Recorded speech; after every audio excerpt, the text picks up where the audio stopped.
estimadas y estimados, me presento. Mi nombre es Sergio Galleguillos Pérez. Soy el enfermero supervisor de la urgencia del Hospital La Serena y voy a dar inicio con el primer módulo de este curso de categorización riesgo-dependencia, en donde este módulo tiene por nombre Historia de la categorización riesgo-dependencia. Vamos a ver algunos conceptos generales, desde dónde nace este instrumento, cómo se llega a aplicar actualmente y por qué se inserta dentro de nuestro modelo de atención a nivel hospitalario y a nivel también de la red de salud pública en Chile. De conceptos generales, entonces, vamos a basarnos en primera instancia cómo nace el concepto de categorización. En primera instancia, los inicios de la categorización nacen de la palabra triage,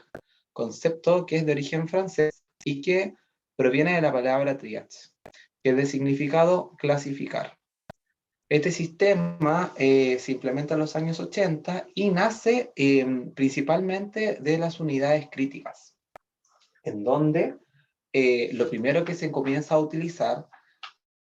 son distintos tipos de medidas para poder cuantificar y también medir respecto al recurso profesional de enfermería y los cuidados requeridos también con los pacientes que se atendían en dichas unidades. La idea dentro de estos conceptos, siempre lo que está basado en el triage,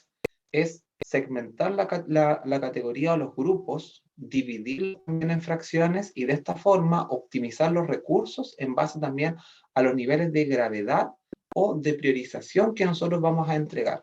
Por tanto, la categorización siempre va a ir en un nivel de escala que puede ir de más a menos o de menos a más, dependiendo de lo que nosotros queramos optimizar la utilización de recursos que pueden ser humanos, insumos y otros, dependiendo del objetivo que se quiera alcanzar. Por tanto, la categorización, si bien es una herramienta que ocupamos nosotros a nivel salud, también es una herramienta transversal para distintos tipos de disciplinas. En los años 80, entonces, esto se comienza a apuntar desde el punto de vista salud y se comienza, como les explicaba, en lo que es las unidades críticas, en donde dentro de las primeras como sistemas de categorización que pueden empezar a ocurrir fue en los inicios de 1985, en donde la escala de Apache 2 y 3 lo que buscaba era directamente entregar la relación que se podía existir entre un índice de pronóstico y gravedad de los pacientes que permitía evaluar el actuar asistencial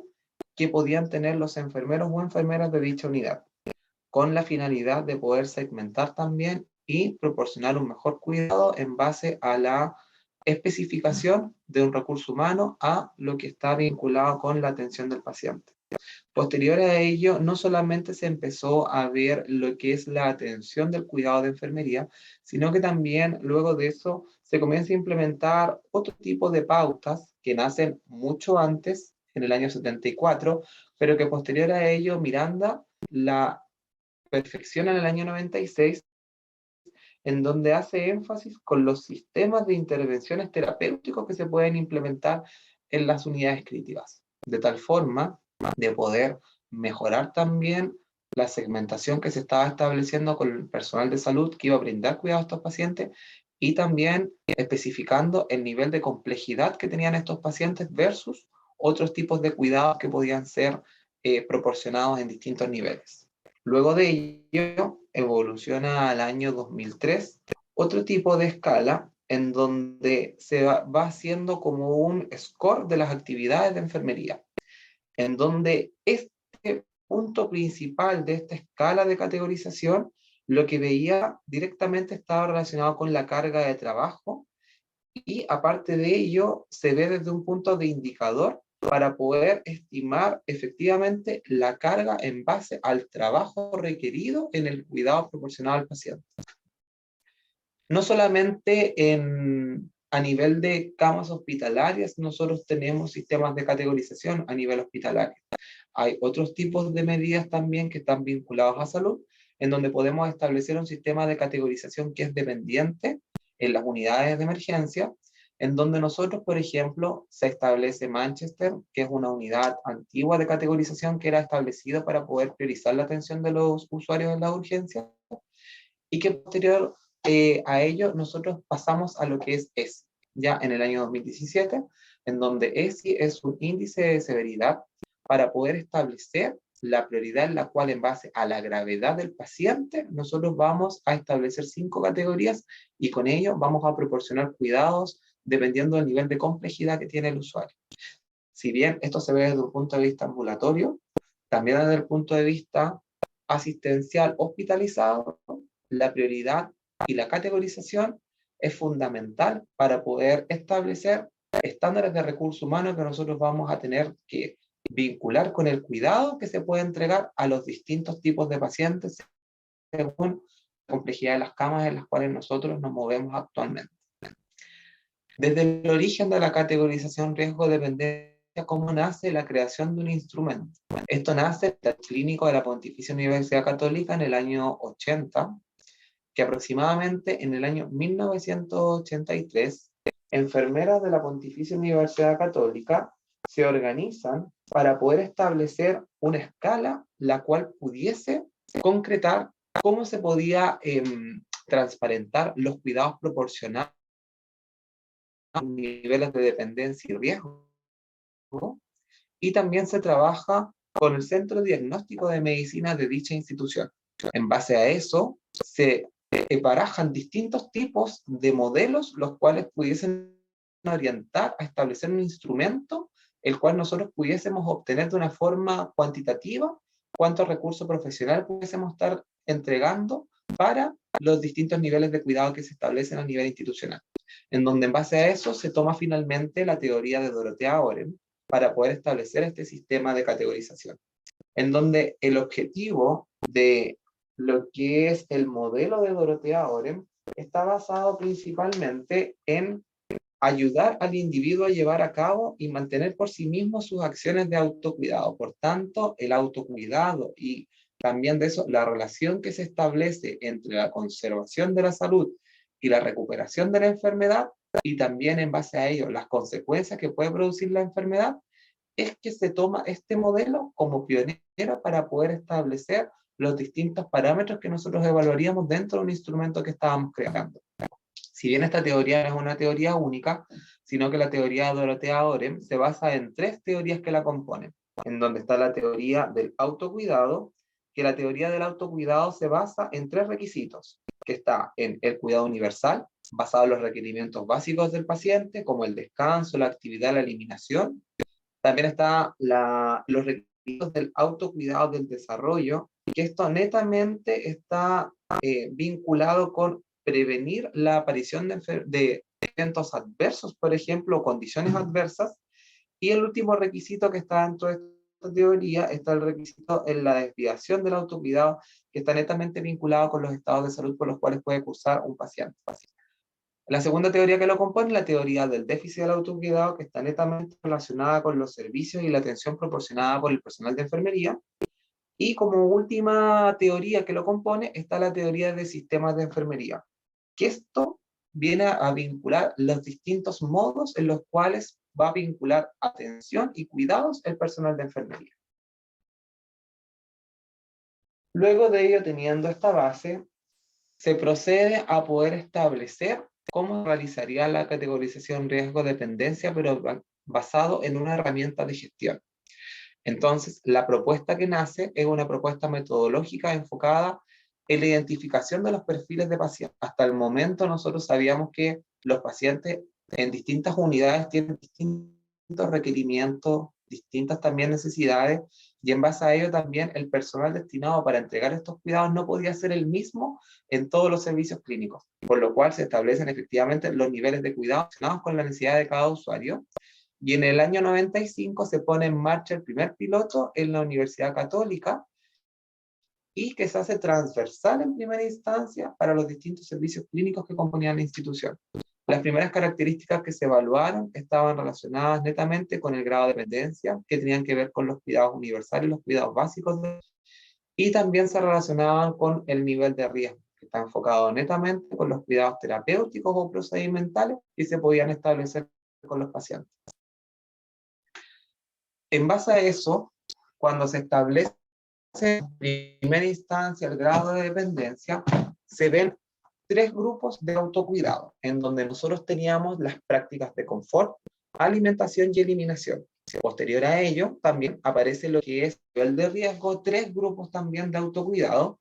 en donde teníamos los parámetros, intervenciones profesionales multidisciplinarias y procedimientos de enfermería propiamente tal que se podían realizar con el paciente. Entonces, según los distintos tipos que nosotros vamos a evaluar para poder establecer la clasificación riesgo-dependencia, nosotros vamos a evaluar el nivel de dependencia a través de tres grupos de autocuidado, en donde teníamos las prácticas de confort, alimentación y eliminación, y según el nivel de riesgo, nosotros teníamos tres grupos de autocuidado en donde íbamos a incluir la medición de parámetros, intervenciones profesionales multidisciplinarias y procedimientos de enfermería. En base a lo que es el grado de dependencia, nosotros lo establecimos en número que iba del 1 al 3, en donde establecimos lo que es la dependencia total, dependencia parcial y autonomía parcial. Mientras que lo que estaba vinculado al riesgo, nosotros teníamos 4 parámetros distintos en donde estaba clasificado de la A a la D, con máximo riesgo, alto riesgo, mediano riesgo y bajo riesgo. Entonces, como herramienta de gestión, la categorización riesgo-dependencia, nosotros la vamos a ver también con respecto a la relación que se puede establecer con la carga laboral. Entonces, para ello, seleccionaron un paciente por cada categoría en diferentes niveles de complejidad de atención y se determina el tiempo que interviene el equipo clínico en la atención directa por cada turno. Para ello, después, se procedió a establecer la media de tiempo ocupado por cada paciente según la categoría y según también los días en los cuales se realizaban los análisis, porque efectivamente los niveles de cuidado no iban a ser los mismos de lunes a viernes que los fines de semana, ¿ya? Por tanto, también se tomó una medida importante cuantificar el día en el cual se aplicaba esta pauta.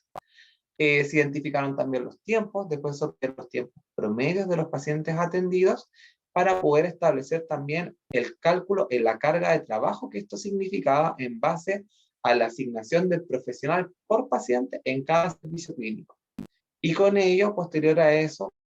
se fraccionaron las categorías que se pudiesen atender por la enfermera, se sumaron estas fracciones en base a lo que cada profesional podía obtener para luego establecer un determinado volumen de pacientes por categoría. Entonces, se establecen en primera instancia los promedios de tiempo utilizado en la atención del paciente, el tiempo promedio ocupado por profesional, realizándolo también un análisis por día para que luego se pudiera establecer el tiempo promedio que nosotros entregamos por categoría asignada a paciente y por recurso humano también que estaba asignado.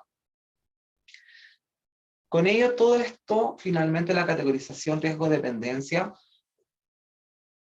está enfocada en los beneficios que nosotros podemos obtener, en donde permite conocer el nivel de riesgo-dependencia de los pacientes, evidenciando el nivel de complejidad de cada usuario, según la necesidad también que existe, y que eso, en forma directa, uno puede cuantificar la relación que se va a existir entre el recurso humano y, aparte de eso, también el tipo de paciente que nosotros vamos a estar atendiendo a nivel de cada unidad. Y esto también como herramienta de gestión es una potente herramienta que nos permite vincular la distribución del recurso humano en base al equipamiento, tipo de paciente e insumos que vamos a requerir también en la atención de los distintos usuarios. Con respecto al posicionamiento que tuvo la categorización riesgo-dependencia a nivel ministerial, esto nace aproximadamente en el año 2004. Desde ahí se empieza a tomar como distintos puntos en los cuales se van haciendo modificaciones con la reforma en salud que existe en este año, en base a lo que es la ley de autoridad sanitaria, y esto genera en que nacen algunos fundamentos potenciales que estaban basados en las expectativas de la población, los cambios epidemiológicos que estaban sufriendo también a nivel nacional, cambios demográficos, que eso está vinculado netamente en que nosotros sabemos que actualmente estamos viviendo en un proceso en el cual la pirámide se está invirtiendo, ¿ya? en donde los grupos más jóvenes están siendo minoritarios de forma proporcional y está aumentando la población adulto mayor. Por tanto, significa que la expectativa de vida está mejorando, la calidad en salud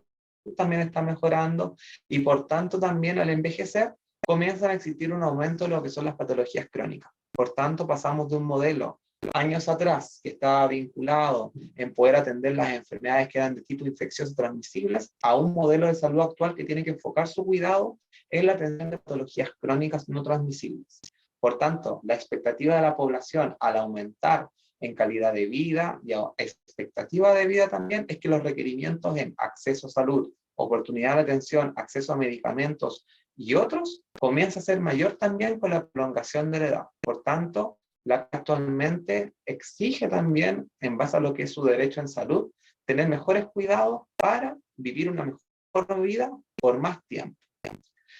Se transita también desde un modelo que está más obsoleto a un modelo que sea más biosocial, en donde se comienza a trabajar profundamente en lo que es el modelo de atención integral en salud. Este apunta a optimizar y a hacer eficiente el uso de recursos. También está vinculado con los objetivos sanitarios que pusieron en el año, entre el año 2000 y 2010, que estaba efectivamente mejorar los logros sanitarios alcanzados, enfrentar los desafíos derivados del envejecimiento y cambio de la sociedad, disminuir las desigualdades y prestar servicios acordes a las expectativas de la población. Es por ello también que en el año 2005, en base a estas modificaciones que se estaban realizando, nacen los hospitales autogestionados en red. Esto también le da una libertad a los hospitales de poder gestionar sus recursos internos y poder establecer distintos tipos de metodologías de trabajo que fueran en pro también de los resultados esperados y en la mejor atención también de lo que es el usuario, cuidados entregados y atención en salud progresiva. En el año 2007, uno de los cambios importantes también tiene que ver con la norma general administrativa número 19, que crea las subdirecciones de gestión del cuidado, en donde posiciona efectivamente la enfermería desde un punto de vista de la gestión del cuidado, para poder establecer ciertas mejoras también en la segmentación y en la distribución también del recurso humano en base a lo que eran las necesidades de los usuarios a nivel de cada institución. De lo que hablamos anteriormente, sabemos que este modelo fue creado en la Pontificia Universidad Católica, lo que es el nacimiento del CUDIR,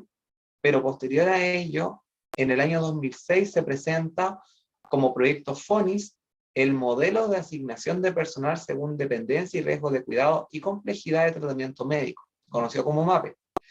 que es el proyecto, lo que viene a hacer es validar el instrumento de categorización CUDIR que nace en el año 95 y de tal forma de que sea un instrumento validado a nivel país, el cual fuera replicable a nivel de las distintas instituciones de salud y no solamente a nivel de la institución la cual había creado el instrumento. Por ello, en el año 2008 también MinSal aprueba este documento para ser utilizado a nivel nacional en todos los hospitales y se generan también distintas actualizaciones, hasta que en el año 2012 se genera el documento de nivel de complejidad en atención cerrada, que está basado también en la gestión por procesos y también la